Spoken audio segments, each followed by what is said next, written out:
अगर झारखंडियों के लिए झारखंड, तो फिर 64 में 40 व्यक्ति प्रमोशन बिहारी कैसे हुए?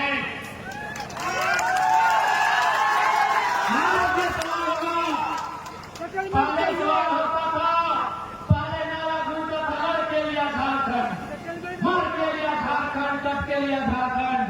आज ये सवाल गूंज रहा है झारखंड के हर एक राजनीतिक मंचों में, गलियारों में, किसके लिए झारखंड? 64 में 40 डीएसपी का जो प्रमोशन, 64 डीएसपी का प्रमोशन हुआ है, जिनमें 40 डीएसपी हमारे पड़ोसी राज्य बिहार के हैं। क्या इसलिए झारखंड? क्या इसलिए झारखंड? ये जनता को जवाब मांगना चाहिए सरकार से, झारखंड की जनता को मांगना चाहिए जवाब सरकार से। अब जब मैंने इस विषय को छेड़ा है तो बहुत सारे बुद्धिजीवी लोग, पत्रकारिता से जुड़े लोग ये कहेंगे कि विधायक की अपारी बिक्री की बात कर रहे हैं। तो मैं आज स्पष्ट कहना चाहूंगा, तमाम जनता को कहूंगा, मीडिया हाउस के बुद्धिजीवी लोगों को कहूंगा, ये बारी बिक्री की लड़ाई नहीं है, ये छोटे भाई का तकलीफ, पीड़ा, दुख और दर्द है। हमने कब कहा कि हम बंगाल को नहीं जानते हैं? हमने कब कहा कि हम बिहार को नहीं मानते हैं? हमने कब कहा कि हम उड़ीसा को नहीं पहचानते हैं? हम बंगाल को भी जानते हैं, बिहार को भी मानते हैं, उड़ीसा को भी पहचानते हैं। वो तीनों हमारे बड़े भाई हैं। उड़ीसा 36 में बना हमारा संजला भाई है, हमसे ऊपर वाला। बिहार 1912 में बना, वो हमारा मंझला भाई है। और बंगाल उससे पहले का वो सबसे बड़ा भाई है। लेकिन मांग ये है कि जब चारों भाग में बंटवारा हो गया तो हमारे हिस्से में आपकी मदद है।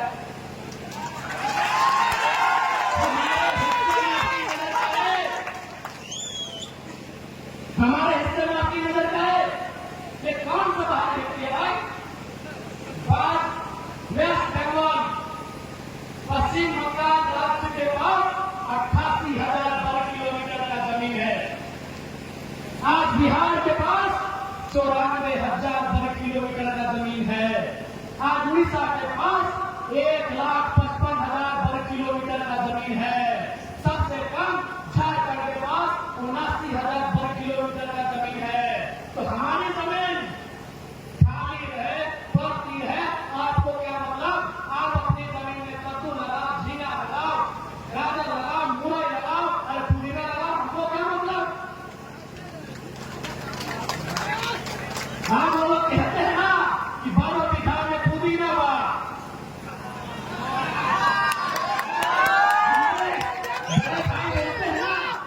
हमारे जो उत्तर वाले बड़े भाई ये बोलते हैं ना कि 12 बीघा में पुदीना बा।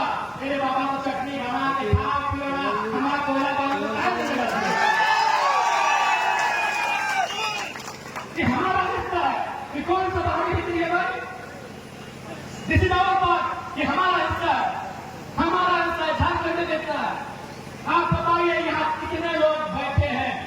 जितने भी लोग बैठे हैं, क्या आपके कोई रिश्तेदार, आपको जानकारी है कि कलकत्ता में जाके जबरन एक की जमीन पर कब्जा किया है? क्या आपको जानकारी है कि पटना में जाके कोई जबरन एक की जमीन कब्जा किया झारखंड का? क्या आपको जानकारी है कि भुवनेश्वर में जाके झारखंड में कोई आपकी एक की जबरन कब्जा किया है? नहीं ना। अब चलिए जमशेदपुर, हम दिखाएंगे कलकत्ता, पटना, भुवनेश्वर वालों ने कितना कब्जा किया है। दिखाओ की लड़ाई है। चलिए जमशेदपुर, मान तो चलिए रांची, धनबाद बोकारो का नाम मत लीजिए, वहां बोलना पड़े। धनबाद बोकारो का नाम मत लीजिए, वहां आंसू बहे। तो ये कैसे भारी बिक्री का लड़ाई है? 4 भाई थे, जवान हुए, शादी ब्याह हुआ, बड़ा हो गए, बांट लिए। आपको भी हिस्सा मिला पूरब में, किसी को मिला पश्चिम में, किसी को उत्तर में, किसी को दक्षिण में। तो भैया आपको जो हिस्सा मिला उसमें खाओ, कमाना। यही तो दर्द है, ये विरोध नहीं है। ये हमारी दर्द को समझिए, हमारे तकलीफ को समझिए। क्या कि हमने झारखंड राज्य क्यों मिला, इसलिए कोई बाराबरी की लड़ाई नहीं है। अभी बिहार में चुनाव हो रहा है, बिहार में चुनाव हो रहा है। जो लोग हमसे कहते हैं कि विधायक जी पार्टी बिकने की बात करते हैं, उनसे निवेदन करेंगे बिहार में जेएमएम को एक सीट दिला के दिखा दीजिएगा। उनसे निवेदन करेंगे एनडीए से आजसू को एक सीट दिला के दिखा दीजिए तो आइए झारखंड। आरजेडी से कोटे से मंत्री है, आरजेडी कोटे के विधायक है, जेडीयू कोटे के विधायक है, लोजपा कोटे के विधायक है। हमने बिहार को दिया, आप एक वो विधायक दिला दीजिए, उसके बाद कहिएगा हम बाहर निकल करते। अभी झारखंड में आरजेडी के 4, जेडीयू के 1, लोजपा के 1 विधायक है। आप जाइए जेएमएम और आजसू 2 क्षेत्रीय दल, एक इंडिया से एक एनडीए से 1 सीट लाई। विधायक की बात, विधायक जितना कोर की बात, एगो सीटवा दिला दीजिए और फिर आके हमसे कहिएगा हम बाहरी बिक्री करते। हमने आपको अपनी सरजमीन में सब कुछ दिया, हमने आपको अपने घर में मान सम्मान दिया, आपने क्या किया बताए? इसलिए ये कोई गलत वे की लड़ाई नहीं है, ओरिजिनल लड़ाई है।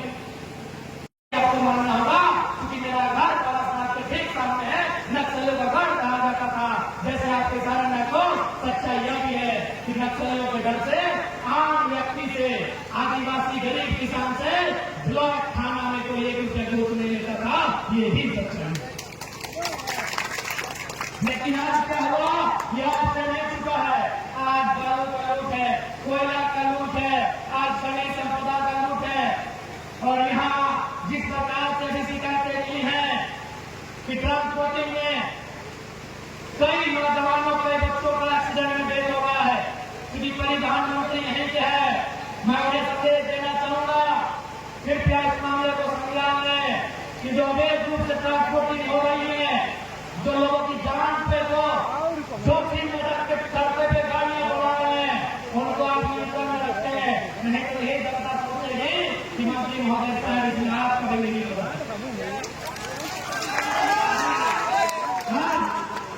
सबसे ज्यादा अगर वो सबकी बात कही जाए तो हमें लगता है पठान परगना और कोल्हान आदिवासियों की संख्या औसत में है। आज कोल्हान के अगर पश्चिमी सिंहभूम की बात करें तो यहाँ 5 विधायक होते हैं, यहाँ 1 सांसद होते हैं, सारे के सारे जेएमएम गठबंधन के होते हैं। 56 सीटें आज जेएमएम को दिया गया उनके नेतृत्व को। उनसे पूछिए कि अफवाह दिशा में अफवाह राज स्थापित करने में 56 सीटें काफी हैं या 76 देनी पड़ेगी? उनसे पूछिए। आज आदिवासियों के नाम पर, यहाँ के भोले भाले आदिवासियों के नाम पर आदिवासी नेता है केवल अपने परिवार का भविष्य देखना है। अगर नहीं तो हमारी मां समान ही है, मैं उनको मानता हूं, आदर करता हूं, स्त्री है। यहाँ की सांसद मैडम अगर सच में आदिवासी जैसी होती तो खुद सांसद बनने के बाद विधानसभा का टिकट इस मेल में से किसी आदिवासी को दे दे। अपना बेटा यही हमारे कोल्हान नगर के नाम से प्रसिद्ध हमारे चंपई चचा, उनके सामने भी कब गया तो वो भी धृतराष्ट्र बन गए। उनको भी याद आया तो बेटा कोई होगा बाबूलाल घाटशिला से टिकट दिला दी। आपको क्या मिला? यहाँ के आदिवासियों को क्या मिला? क्या उन्हें सरमा धर्म कोड मिला? क्या उन्हें पेशा कानून मिला? क्या उन्हें सीएनटी एसपीटी और बिल से विभिन्न कानूनों में मजबूती मिला? क्या उनकी जमीनों को जो खरीद बिक्री हो रही है उन्हें रोक लगा? नहीं लगा।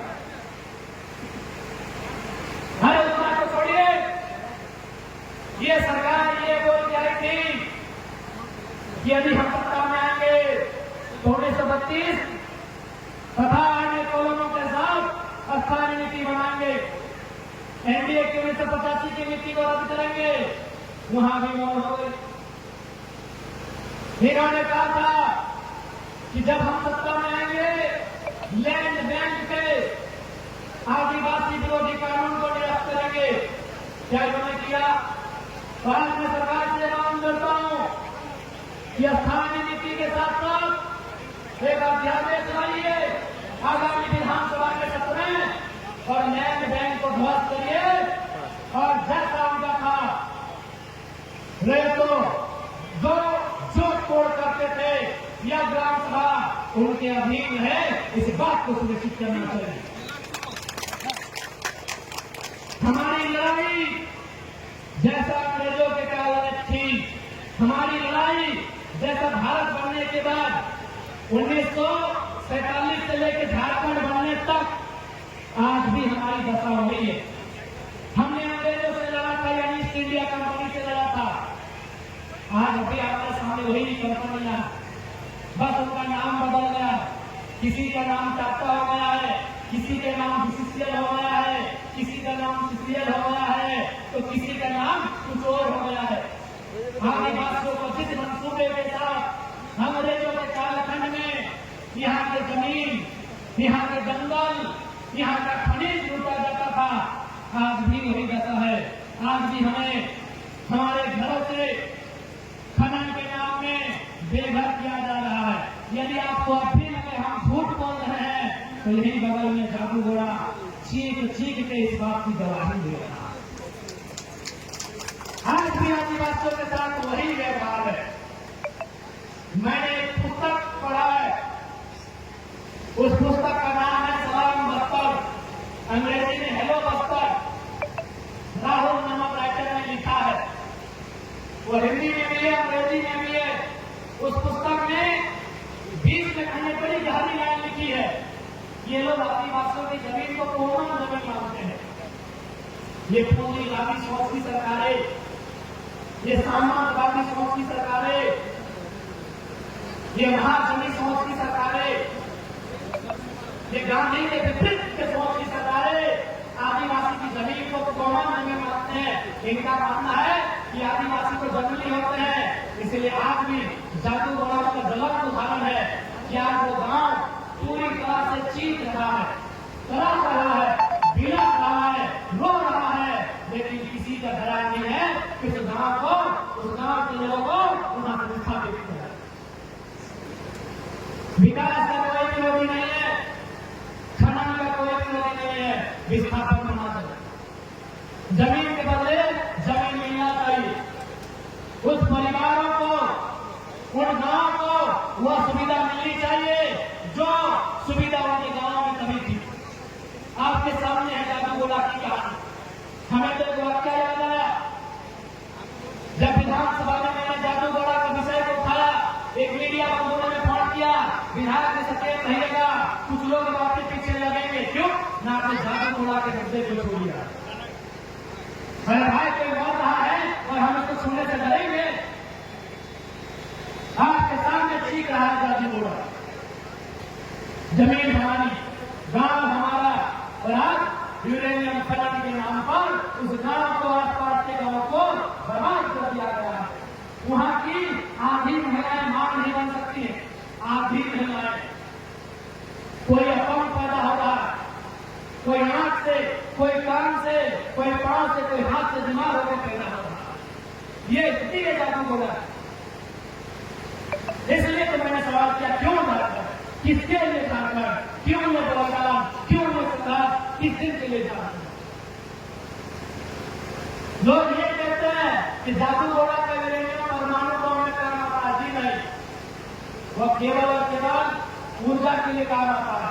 इस यूरेनियम से परमाणु बम भी नहीं बनता है। तो जानी थी बहुत लोग आपको, ये तो ठीक है, ऊर्जा का बनना भी आवश्यक है, लेकिन हमारे कब्र पे नहीं, हमारी लाशों के ढेर पे नहीं, हमारी सितकियों के बीच नहीं, हमारी आंसुओं के बीच नहीं, हमें विस्थापित करके बनना चाहिए। उसका स्वागत है। इसलिए झारखंड के जनमानस को सोचना होगा कि आज इस राज्य की दशा क्या होनी चाहिए, इस राज्य की दिशा क्या होनी चाहिए। झारखंड के जनमानस को सोचना